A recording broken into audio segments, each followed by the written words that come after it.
Well, Arsenal were 3-0 winners against Monaco yesterday at the Emirates Stadium, and everything really went on well in the eyes of the fans of Arsenal. Though it was not that vintage Arsenal, and the players really looked struggling a little bit.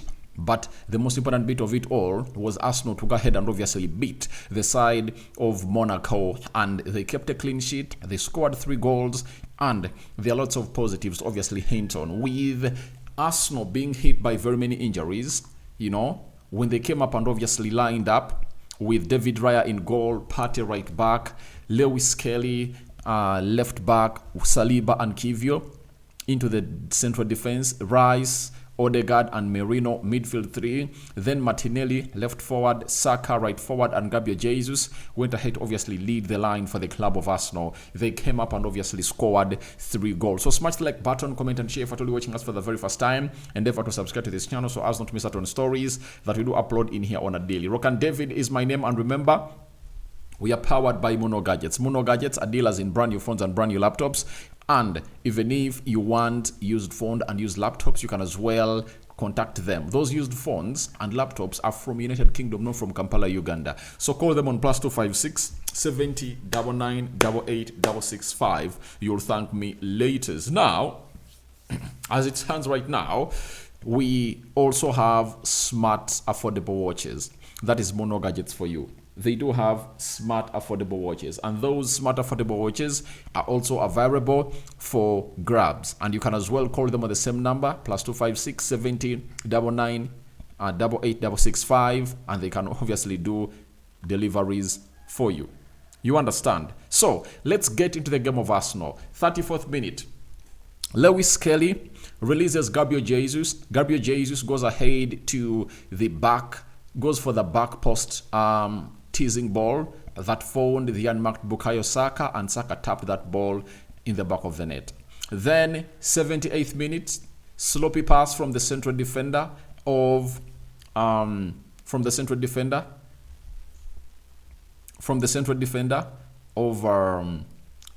Monaco, I think is called Kereha, and then Kai Havertz presses, and through the press, the ball goes into the vicinity of Saka. Saka went ahead to obviously get an easy finish. Then Kai Havertz obviously went ahead to obviously put it in the back of the net, and I think Saka claimed that assist on the night. So that's how Arsenal went ahead to obviously perform at the Emirates. And remember, they failed to win over the weekend away in Fulham, right? And they're like, what went wrong? Arsenal did all what they had to do, but it was not on their side, or the day wasn't their day for them to come up and obviously register that beautiful win. You understand? So Arsenal came up and obviously put in a very beautiful shift altogether, and I really loved how they win when they are playing ugly. You know, sometimes what shows that the team is really elite is how they play when they're really not having their best players and when they're really struggling. In the game of Fulham, Arsenal never looked like they're struggling, but they failed to obviously win that game of football. It ended 1-1. Yesterday, Arsenal looked struggling a little bit, but they went ahead to obviously win that beautiful game of football. But Bukayo Saka is one of those people to talk about. 2 goals on the night in the Champions League, and he obviously took his tally to 4 goals, and he also had to put in another assist to make it 4. So I told you that Saka is doing all what he has in his, all he's really trying to pull out all the lockers to see to it that this season he obviously announces himself as one of those first players to win Arsenal the Champions League or the Premier League. The Premier League, it's about 2 decades right now since Arsenal last went ahead and obviously lifted one, and the Champions League, they had never gone ahead to obviously win it. So Saka is obviously in fine form and flying form, and the manager is like, we are good to go, and obviously he's really doing lots of history for the club of Arsenal. So that is Saka for you. Kai Havertz obviously came off the bench because Gabriel Jesus came up and obviously started in that game, you remember, and he missed out on 3 chances, you get? But I've seen people slating him, but ask yourself, how many times has he been playing? And I was like, Arteta is really doing something wrong, because you cannot fail to give your number 9 minutes, because you have to create competition between him and Kai Havertz. And you saw to it well that when Kai Havertz came on, you saw that press that he made that result into the second goal, and he also registered the third goal. So I think that competition should be really ignited by the manager. I know he missed chances, like this one. I don't think that it was really a blame. I think it was a tight angle. But I think the two chances that I blame him for, this one, he was really sloppy. He had two keeper to beats and he couldn't obviously bury any of those into the back of the net. That's what I blame him for. This one, this one came in through, and then there is this other one. Oh, this one really, I felt like he had to do something special about it. So I think this one, it was a long ball from Jakub Kivio. He controlled it very well and couldn't obviously kill it off. But all I think is what Arteta has to do is to continue giving him minutes. Like in the midweek, he starts. On the weekend, he gets benched. Like to really get Kai Havertz, know that he has no permanent stay in the club of Arsenal. Because when you look at how Kai Havertz has been playing in the recent past, he wasn't really putting in the required shift altogether, you understand, according to me. And I think he was really sloppy. He was really rusty as a player. And I thought that something needed to be done to awaken him. And Gabriel Jesus got himself an assist on the night. I think that is really very important for him, that however much he missed out onto those chances, he got himself an assist. And I think it would have gone ahead to be very bad if he never really got anything positive in this game. But he got an assist, and we really condemn him for the chances that he missed because they're really too clear. And this is what I've always gone ahead to tell you, that for any team, it has to obviously come up and obviously create chances for their number 9s. And that's what makes Gabriel Jesus a special player, by the way, that when he's leading that line, he makes those runs that these other Arsenal players will obviously come and really see him and release him. So that's what I want to see on a regular basis. Even when Kai Havertz is playing, I want to see the deliberate effort, looking out for Kai Havertz, because I know he's really a very good finisher. And the more they give him more, the moment they give him more balls, the more he'll obviously convert those balls into the back of the net.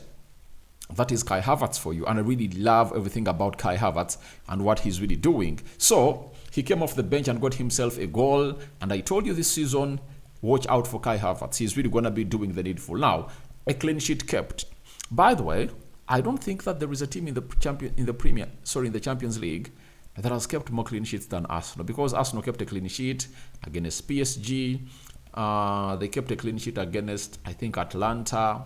They kept a clean sheet. How many clean sheets have they kept? Because they've conceded few goals. And now they've gone ahead, obviously, be among the top 4 teams that have gone ahead, obviously, perform very well. And looks like if they win 2 of their remaining 3 games, Arsenal will be flying high in the sky to obviously do the needful, because they're really doing great and they've gone ahead, obviously, go on a very huge run. Apart from Inter Milan beating them away in Italy, in a game that Arsenal played very well because they had 20 shots at goal and some 10 shots at target, all on target, I think they haven't gone ahead to lose a game. They drew with Atlanta and they lost to Inter Milan, meaning that their visits to Italy have not been fruitful. So that's exactly what Arsenal really did. And Thomas Partey being played as the right back, obviously good, but the huge talking point is all about Lewis Skelly. I tell you, Lewis Skelly, when you look at his display and what he went ahead obviously put up,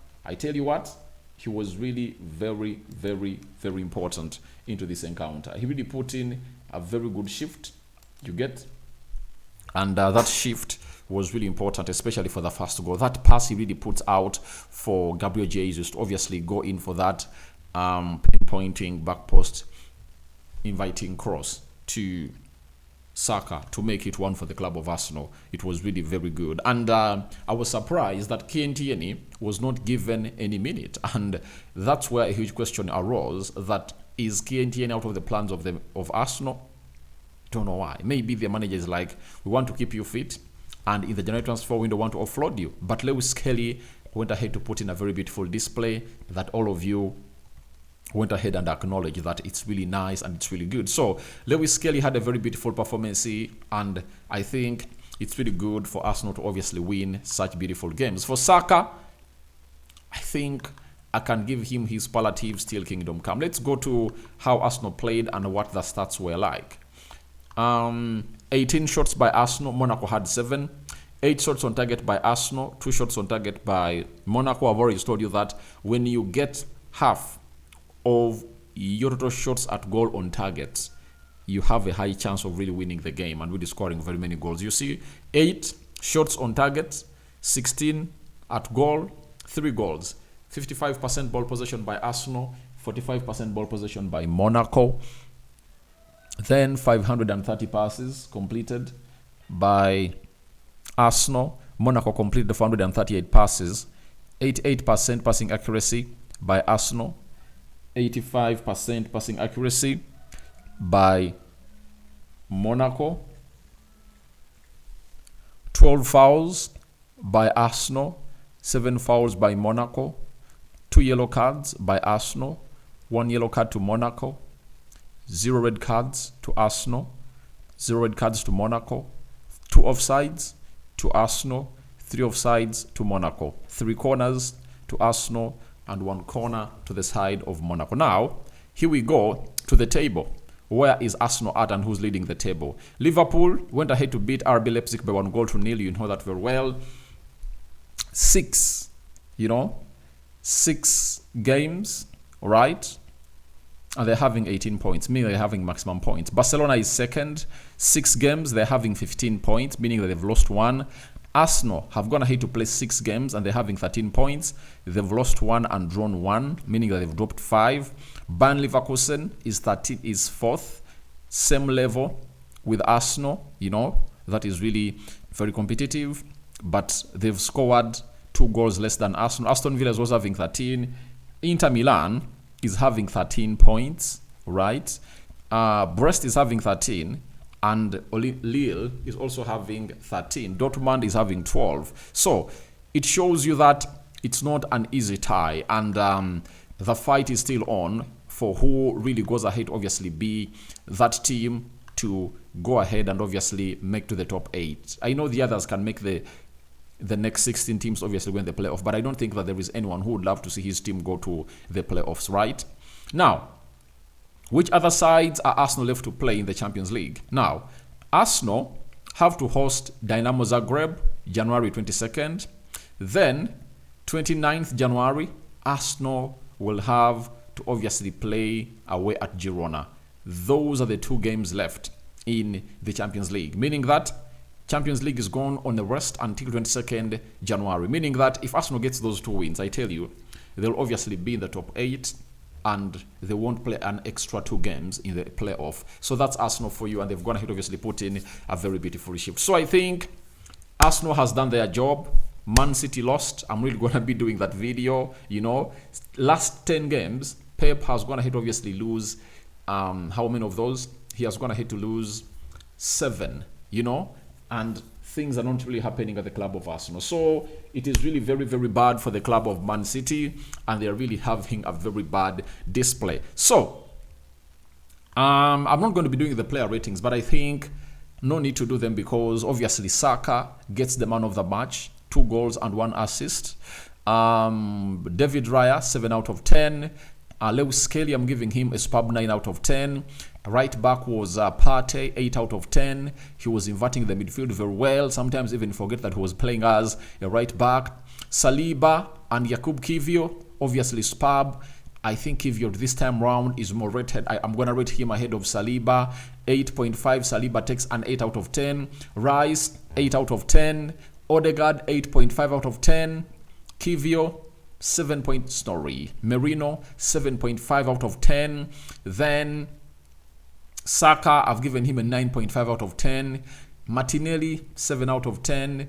Jesus, 7.5 out of 10. Because I'm giving him a benefit of doubt because he hasn't gone ahead to be playing very many games. All what you have to know is I think he needs more game time. He needs more game time, right? And the more game time he's given, the more confidence he's really going to get in front of goal. And I think he's really clicking. And I've always told you his problem is all about him being and playing fit or being fit. There is a saying that if you are not a variable, then you are not useful for the team. You know, your availability is the most important bit for the team.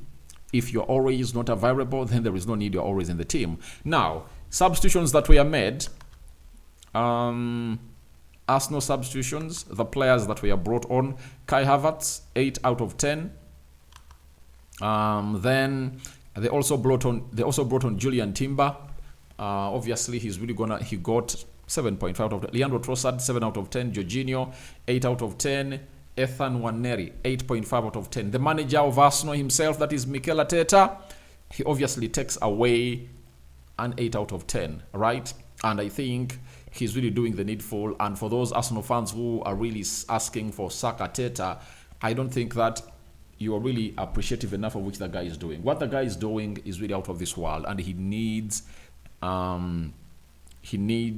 his flowers. And battling teams like Liverpool, Man City, and so on is not an easy job. So if he's doing it, let's give him a 5-finger salute. So that's what you're really having in through from the club of Arsenal, and they've gone ahead to beat Monaco by 3-0. So Champions League returns in January, and I think Arsenal will be good to go. And they've gone ahead to place themselves into a better position of really being in the top 8 teams, of which those will go straight to the quarterfinals, right? And they won't be playing into the knockout stages. So I'm out. I'm calling in for your reactions into the comment section below. Rokani David remains my name. I know I've been away for so long, but we are back with a bang. Bye-bye.